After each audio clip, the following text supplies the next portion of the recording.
Oke, kalau dari tadi cerita tentang kosan, kali ini gue mau ceritain tentang kontrakan. Jadi ini kejadiannya terjadi sekitar tahun 2006. Kebetulan waktu itu yang ngalamin namanya ini Dimas. Dimas ini tuh baru pertama kali ngerantau. Dia ngerantau ke daerah Karawang. Dimas ini asalnya dari Purwokerto. Waktu itu Dimas tuh datang sama 5 orang temen lainnya dari Purwokerto. Dan dia ketemu juga lah sama puluhan teman barunya dia ini di penampungan calon karyawan baru ini. Tempatnya ini di Yayasan Penyalur Tenaga Kerja di Karawang. Nah, setelah semuanya kumpul, di hari itu Dimas sama teman-temannya ini dianterin ke kontrakan yang udah disiapin sama si perusahaannya ini. Suasana kontrakannya ini sepi karena di depan kontrakannya ini tuh posisinya sawah dan belakangnya tuh kayak pekarangan kebun gitu. Dan di samping kirinya dia, itu tuh ada rumah Pak Rudi. Dia ini tuh pemilik kontrakannya. Mereka semua nempatin kontrakannya itu ada 3 petak. Di situ ada sekitar 8 pintu kontrakan yang diisi sama calon-calon tenaga kerjanya.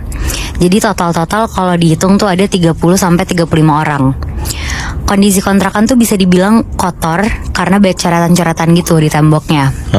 Dan kebetulan kontrakan yang Dimas tempatin itu lampu kamar mandinya juga mati dan lampu ruangan tengahnya itu redup gitu. Sehari setelah mereka nempatin kontrakan itu, mereka jalan-jalan nih ke kampung terdekat nyari makan gitu. Di situ mereka ketemu sama warung makan yang gak terlalu jauh dari kontrakannya.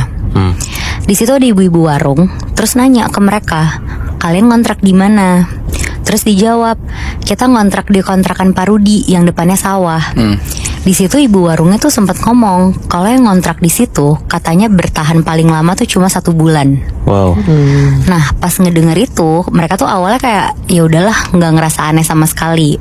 Mungkin karena lokasinya juga nggak terlalu enak kali. Udah tuh, selang seminggu setelah mereka ngontrak di situ, mereka masuk kerja ke pabrik. Akhirnya pas lagi libur, mereka mutusin buat ngumpul bareng teman-teman lainnya. Malam-malam itu sekitar 15-an orang, mereka tuh nongkrong dan ngumpulnya di kontrakannya Dimas. Malam itu mereka mutusin buat minum-minum alkohol. Dari ke-5 orang yang nempatin kontrakan itu, cuma Dimas sama 2 teman lainnya yang ikut minum-minum. Namanya Wahyu sama Yoga. Jadi yang minum tuh ada Wahyu, Yoga sama Dimas. Sementara 2-nya lagi, Yono sama Panji, gak ikut minum.